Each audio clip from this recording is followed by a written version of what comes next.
Hey, friends, April here, and happy Thursday. Gosh, another week has gone by. I hope that you guys are doing well. If you're tuning in for the first time, welcome. I'm very excited to see you. I would love for you to drop a hello and a comment in the chat. We are streaming to our Facebook page, LinkedIn, as well as YouTube. I'm really excited. Today, we're going to be talking about one of my favorite tools, analytics. I'm going to talk with you a little bit about Google Analytics and kind of just really understanding where you're going to pull your metrics to make money. Because at the end of the day, as business owners, we're always, it is about looking to how we're going to generate income for our business. Again, welcome. And if you haven't been here before, this is recorded, so you can come back to this link. If you are watching the recording, definitely check out the chat because there will be some links for a 80/20 marketing guide at the end. And I would love for you to have access to that. And let me share my screen here. All right. I always try to make these Thursday trainings under 30 minutes. Feel free to ask questions in the chat and also say hello and let me know that you're here. Let's get started. All right. So a little bit about me. My name is April Woodcock. I'm with Touching Clients. I own a marketing agency here in southeastern Connecticut, a place called Voluntown. I have been in business for working on, I feel like it's 19 years, but I think it's 18, with my partner in crime, my husband, Kevin. We are a constant contact local authorized expert as well. We do a lot with email marketing and our digital marketing. We are here to serve small to medium-sized businesses. And one of my favorite things to do is show you as a business owner tips and tools that you can take back and make actionable things happen in your business. Because I understand, like you, we wear many hats. All right. So question, how many of you are posting regularly on social media? Maybe you're running ads or maybe you're sending emails, but you're not exactly sure how that sale happened or where a sale is coming from. I know I talk to a lot of business owners that they are busy working in their business, and the one thing that they're missing out on is they're spending money or they're spending time, and they are doing a great job being consistent with their content. But when a sale comes in, they're not always asking the question of where they found you or how they got to you, your purchase, but they're also not tracking it. They're definitely looking at, they're making decisions because they think something's working. A lot of times they're like, oh, well, such and such had great success with Facebook ads. I'm using this for my business, but they're not watching the analytics part. So the 80/20 rule, we talk about this with content. The same thing applies when you're looking to make results for your business. So the 80/20 rule, when we talk about content, it's 80/20. It's 80% education, 20% sales. But really at the end of the day, 80% of our revenue, kind of from this Pareto principle model, 20% of 80% of our revenue comes from 20% of our clients, 20% of campaigns. So campaigns are kind of an overarching, it could be your email campaign, it could be your marketing campaign, it could be an ads campaign, and 20% of our content, right? So when you start to look at that and kind of go, okay, where is this all coming from and how do I put this together? So the challenge is a lot of us look at our metrics that are vanity metrics, right? So we're looking at the metrics where it's how many followers we have, how many page views, our impressions, our reach, and we're also looking at clicks. But we're looking at super level stuff, right? We're looking at high level stuff. We're not really looking at where the revenue is coming from. So where people are actually finding you. And this also comes up from setup, right? So I want to just say that I think that one of the things, and I congratulate all of you for taking the time and learning something new today. Hopefully you'll walk away with a few actionable items. But I think one of the things is we have to give ourselves grace as business owners. A lot of times we don't know, right? So we're kind of, you hear all these things like, oh, we have to do social media. We need all these followers. And then we want to drive traffic to our website. We want people on our website. So people are viewing our website, which is great.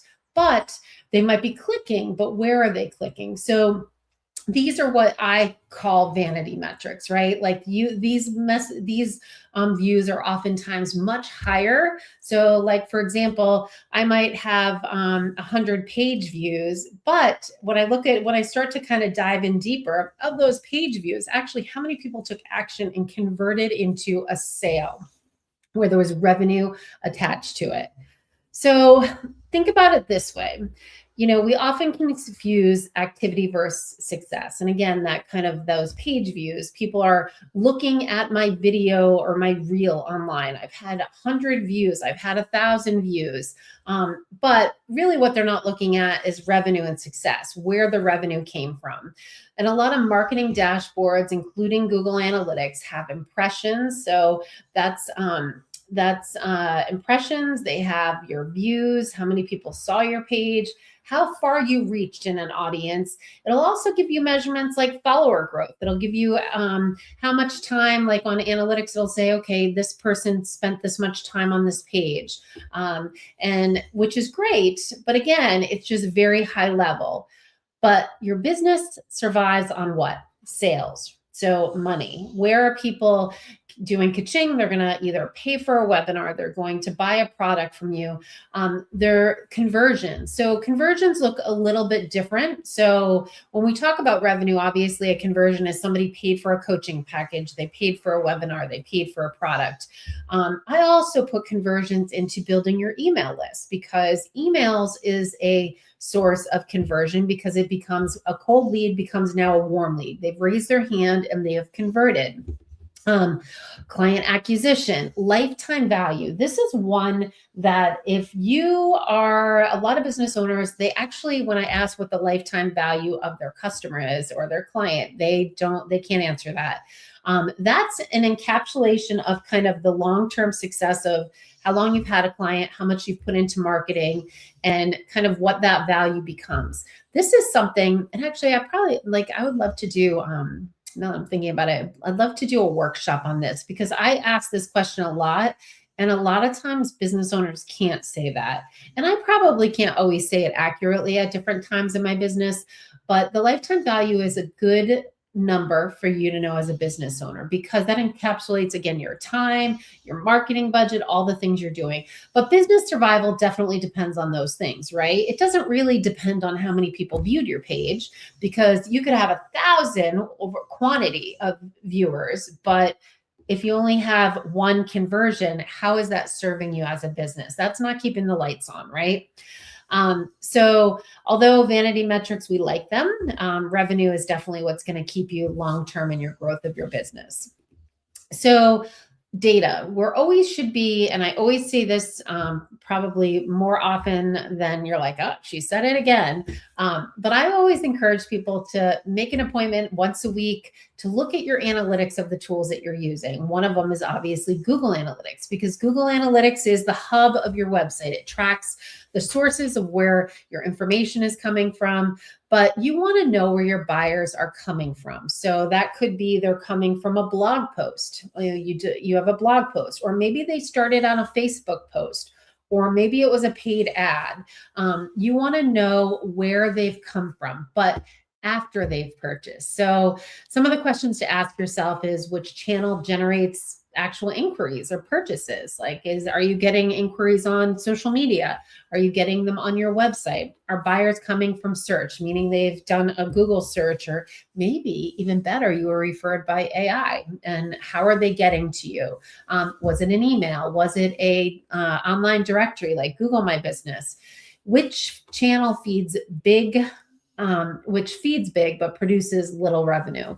So what does that mean? Kind of, that could be that you have a very active Instagram channel where you have lots of views on your videos and your reels. But when you really look at it, you have this massive amount of following, but you don't have this massive amount of conversion.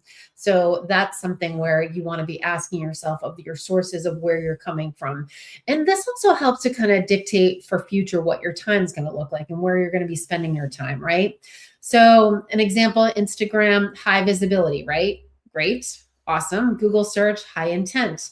But there's two very different behaviors of how those actions end up taking place from your buyers. So what pages convert? Or content that closed for your sales. So it's definitely not equal. And how do you know? So if I were to ask you this question, we were sitting in a meeting and I would say, hey, Mary, what page do you convert the most from? Where do you get the most sales on your website? Can you answer that question? Because some pages are really, educational value. Some are set up where there's heavy call to action and kind of that guiding force to get people to convert. Or some might be just a warm up, and that could be where you're building your lead magnet, where you're asking somebody to sign up for your guide. Some other pages thinking about converting, closing, and then building urgency. I am going to show you Google Analytics here in a few minutes because I want to kind of just show some of the metrics. It's a test account, but I think it's important for you to kind of take a look at that. But so some of the questions you should be asking yourself is, what page do buyers visit right before contacting you? How can you track that? That's something where you would track that in your Google Analytics. You want to know the most visited pages and the pages that convert the most. Now, one of the questions you're probably saying, okay, well, she's talking about these pages and these conversion. This is where someone has filled out a form and moved to the next step, or purchased a product and moved to the next step. Now, how do you track that? That's kind of getting a little bit deeper in the weeds, but how I would track that is, so for example, I set up an email campaign today for our client. And when I set it up, I was really looking at how I could track where the source of the email. So there is a thing called a UTM builder, where it's a Google Analytics tool, and I actually will have it in the resources. But I put in the URL of where I was sending them to. And I can put an email, I can date the email, and it all comes up in a tiny little URL. So it tracks it. And then it also will live back at my Google Analytics. But when I sent them to this landing page, the big thing is that I was asking them a question, and they did need to fill out a form to go to the next step, which is great. But that next step, when they filled out the form, I definitely could see that they signed up because it went into an email list. But I didn't have necessarily the more dialed in metrics. So what I did was, a lot of times when you fill out a form and you'll go to a thank you page, that thank you page where it's like, hey, thank you for signing up, that's where it helps get tracked. That's where you can really track those conversions, especially on like building an email list. Whereas on a product, the sales, you'll see the sale. But again, you want to make sure that there's another page that it's landing on, that you're tracking it, because that'll also help you to get better dialed in metrics in Google Analytics. So I kind of just wanted to explain that a little bit. I don't know if I did a good job of that, but so these are other questions asking what page is the most often part of the conversion journey. So where do people land the most? Where do they come in at? Is your pricing page doing more work than your homepage? So meaning, like, are people on your pricing page a lot more than they're on your homepage? A lot of times you have to think about when people are searching and they're looking for a product or service, they do come in side doors, right? They don't always land on your homepage. We sometimes get caught up in making these beautiful, grandiose homepages, but our homepage is really just a guide to these side pages, or if it's a one-page website, to a different place on our one-page website, because our homepage is just the guide to get people kind of, hey, you're here, this is what we do, tell the story right away, but then guide them to take action. So again, your FAQ, which if you have your frequently asked questions, or if you have case studies, services pages, those are typically going to be your revenue drivers, not your homepage. So thinking about kind of behavior that predicts a sale, instead of asking how many people visited, ask, what do buyers do that non-buyers don't? So I would encourage you to spend 3 minutes on your site This is something that your buyers are doing or they're doing and they're not converting. And you can actually see how long people have stayed on a page in your Google Analytics. It allows you to, there's sometimes some tools too that people have, marketing dashboards where it tracks all this too. It kind of pulls in Google Analytics. It can pull in email metrics. And then think about a non-buyer visiting the pricing page. If they visited twice and they don't convert, why not? Is it the content? Is it not the call to action not prevalent enough?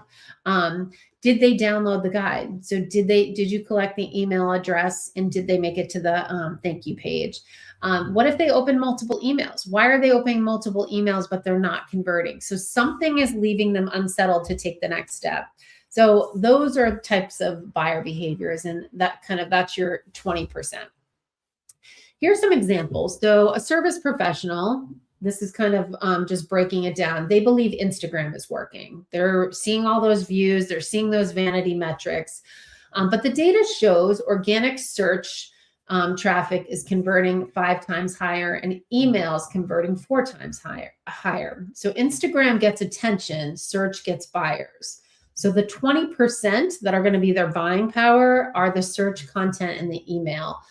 Because in social media, especially, we see all these metrics, but if we can't track that they're actually converting to something, that's where it's not to say that you shouldn't be using it. It's just you need to be kind of prioritizing what channels that you're spending the most time of driving traffic. Here's another example. Local studio reels get 10,000 views. That's so exciting. It is exciting. Come on, 10,000 views is great. Your Google listing brings in 6 inquiries and email brings in 12 referrals. The 80% of the revenue is coming from email retention, not social growth. Because the views is the views. The Google listing is 6 inquiries. So that's great because it's done in search. And your email, think about it this way. Email, they've already raised their hand, warm lead. They've come into your funnel. They've come into your email newsletter, however you're doing that on a regular basis. And you have people renew 12 times. So you have customer, and that could be new customers, it could be existing, but you have customers continuing on paying you revenue. So example number 3 would be a consultant. Blog posts drive 70% of the leads. Ads generate traffic, but few consultations. The 20%, they're getting most of their conversions from their educational content, which is great. So why spend money on ads that's not converting? Because the ads they show up the minute you stop paying, they're not being seen anymore. So spending more time on their content is going to help drive better revenue in the end. So it's a matter of every business has a little bit different on how they deliver content and the tools that they're using, but really looking at metrics is going to help you to drive that action. So think about these 4 questions. When you're looking at your Google Analytics, what source is bringing you revenue, not just traffic?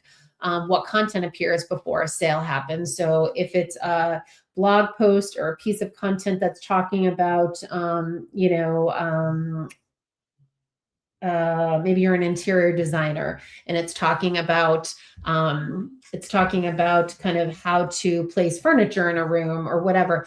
If that's the piece of content, that's something where you might want to continue to develop content that's similar, obviously a little bit different from that.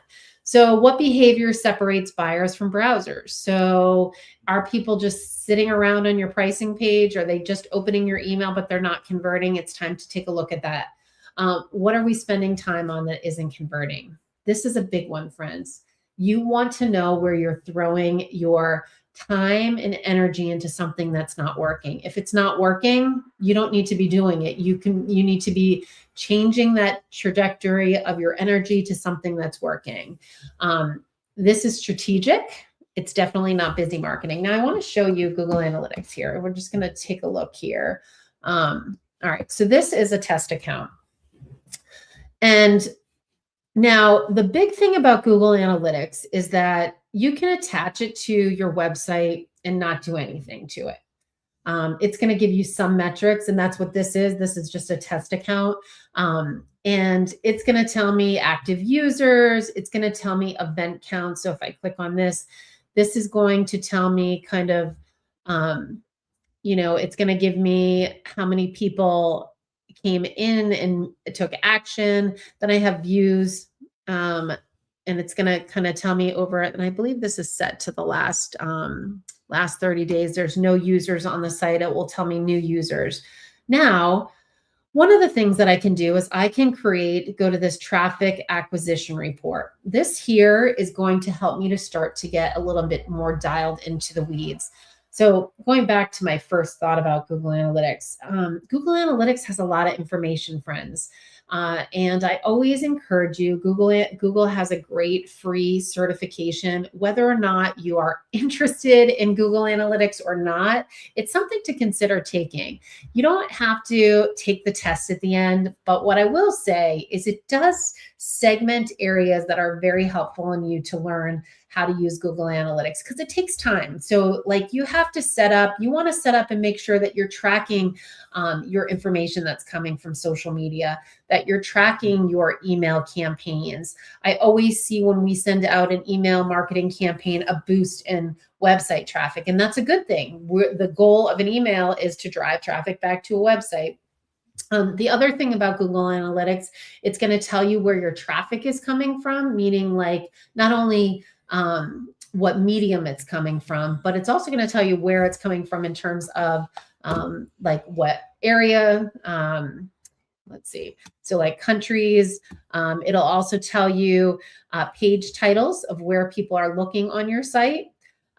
It'll tell you how they came in, if it was a referral traffic. Let's see if I can pull this up. So you have your referral traffic or direct. So referral means it came in from something where it was in a Google search instead of typing in your direct website. When you can kind of dial in and make your Google Analytics a lot more clear to what your marketing goals are, what your marketing strategy is, it will become your best friend. It is definitely worth setting it up correctly, because you can also set up events. So like if somebody takes action, on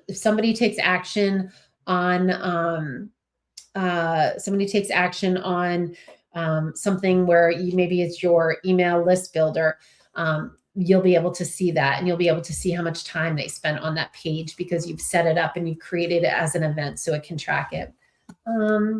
Yeah, I don't know how to make it bigger. Sorry about that, Bobby. I'm not sure how to make it bigger. Let's see.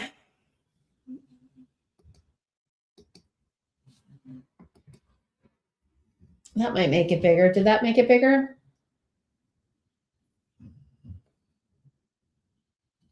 I don't know if you can see that bigger. I might be able to make this screen bigger. Let's see. Okay, perfect. Yeah. So, and again, this is a test account, so it's not really, I don't have a lot set up in here. This was something where I was doing a training, teaching people how to use, kind of set up some different reports. And so here's a little bit more. So you can kind of see on the side here, you have your acquisition. So you can actually set this up to have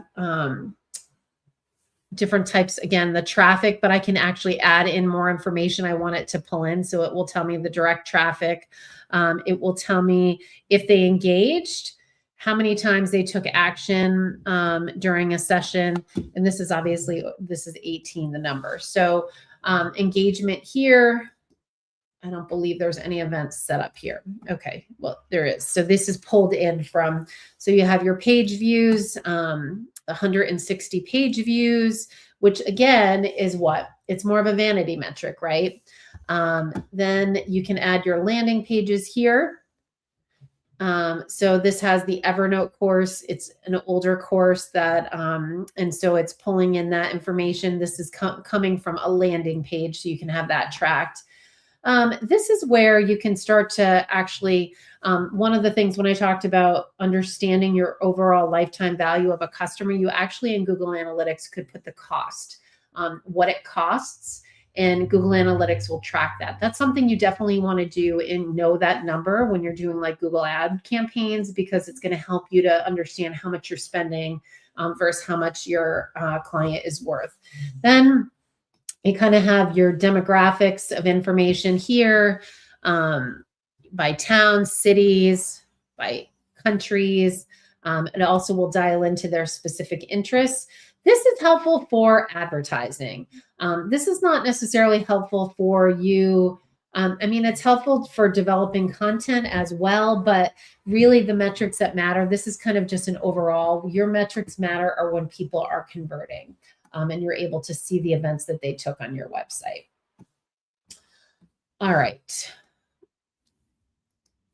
So kind of these 4 questions, why answering these matter, is because when you identify your 20%, it's going to help you reduce content volume. It's definitely going to help you get rid of ads that are not performing. You can redirect that budget into the place that it needs to be and redirect your time. Your time is money, friends. And at the end of the day, it's about increasing your return on investment. So we're putting in time over here. And this is something where you have to look at every month, right? Now, I do think that certain campaigns, you're not going to get immediate results and have good metrics in the first 30 days. You're going to need a little bit of time to campaign dependent. But if you're running ads on platforms, you're going to know within the first 7 days if the ad's working or not. You're going to have some kind of data that's going to tell the story. I actually realize I'm not sharing that screen. So 1 second. Interesting. Give me 1 second. I don't know why. I think technology. I don't know why it's not working. 1 second. You can see it, but it's very small, right? Looks like it's very small to me.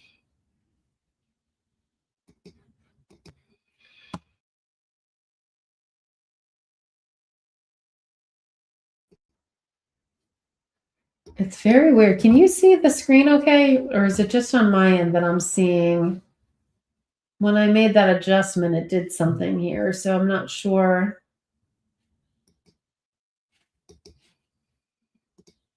If you want to just let me know if you can see it or if it's just this small. I see a very small window here.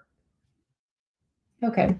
Well, I'm going to wrap up anyway, so because we're getting towards the end of the 30 minutes. But all right, so the 80-20 shift. Most businesses operate like this: spread it everywhere, tell everyone, post everywhere, and try everything.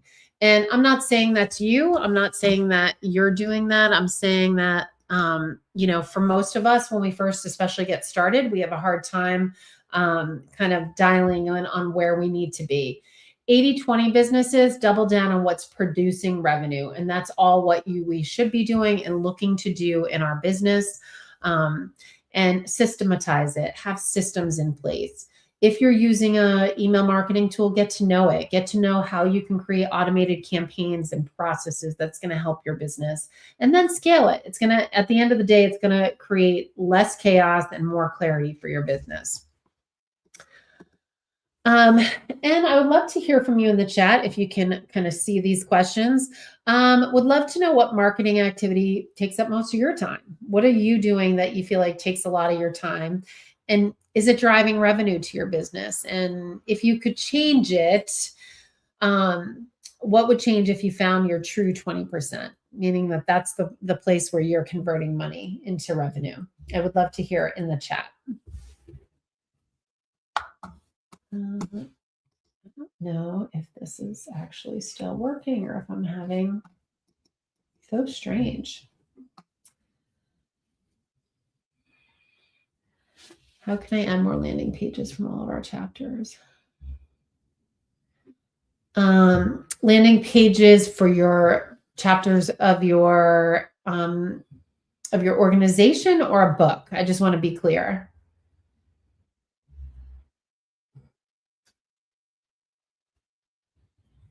You can definitely add more landing pages for A networking company, yeah. So you could definitely add more landing pages, and really, because you have chapters, I definitely would look to scale and have web pages per location, because then you'll be able to track where those areas definitely more efficiently in Google Analytics. And now, what's the nice thing about Google Analytics too is that you can have different, you can have subdomains. That's something. All our chapters have landing pages to our Google Analytics. So, okay, perfect. And so you could add more landing pages to those chapters. How are what's it built in? Is it a WordPress based website?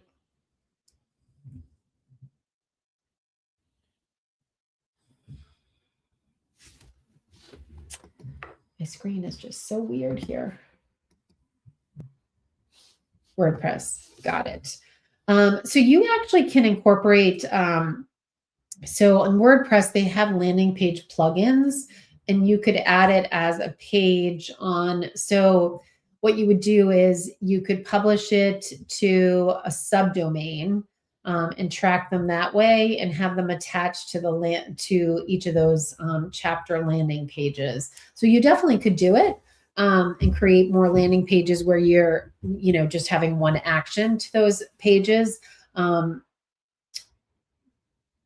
I'd have to look at your website, but you know what, Bobby, I'm happy to have a conversation with you to brainstorm to help you to figure that out. So you're welcome to drop me an email, and I'll drop it in the chat here.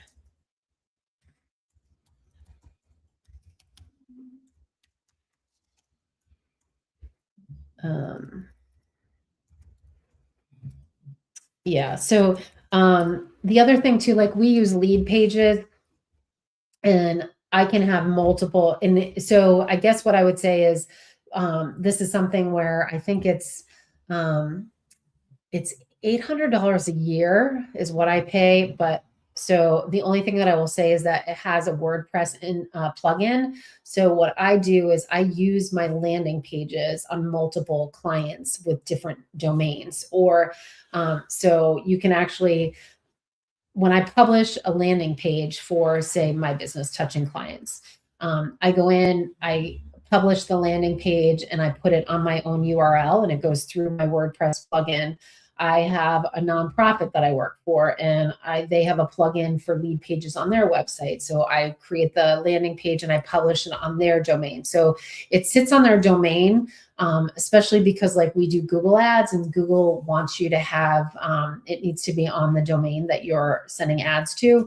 So you can use something like that, or you can also use a WordPress. I know they have different plugins for landing pages. I like lead pages only because it's simple. And if you're doing, multiple, you can also, it has a whole lead ad interface. So if you decide to do ads, I'm not a partner with them, I'm just mentioning that. All right. Excuse me. Let's finish up here. So, these are questions that at the end of the day, if you can't answer these, you really need to kind of take a look at your marketing strategy overall. Analytics is going to help you to drive better marketing decisions in everything that you do. And I would encourage you to take the time and go into your Google Analytics. In the resources, if you decide to download the 80/20 marketing guide, which actually has some where to find, I actually have steps on how to pull certain reports and customize certain reports to pull information from your Google Analytics. In that guide, I also will include the link for the Google Analytics 4 certification. Again, it's free. It's something where even just going through and learning some of the basics is well worth it as a business owner. Even if you have a web designer, if you have somebody that you've hired, I think it's always good for you to understand some of the metrics that are pulling in from your website, because it's going to help you spend better marketing dollars, make better marketing decisions in the long run.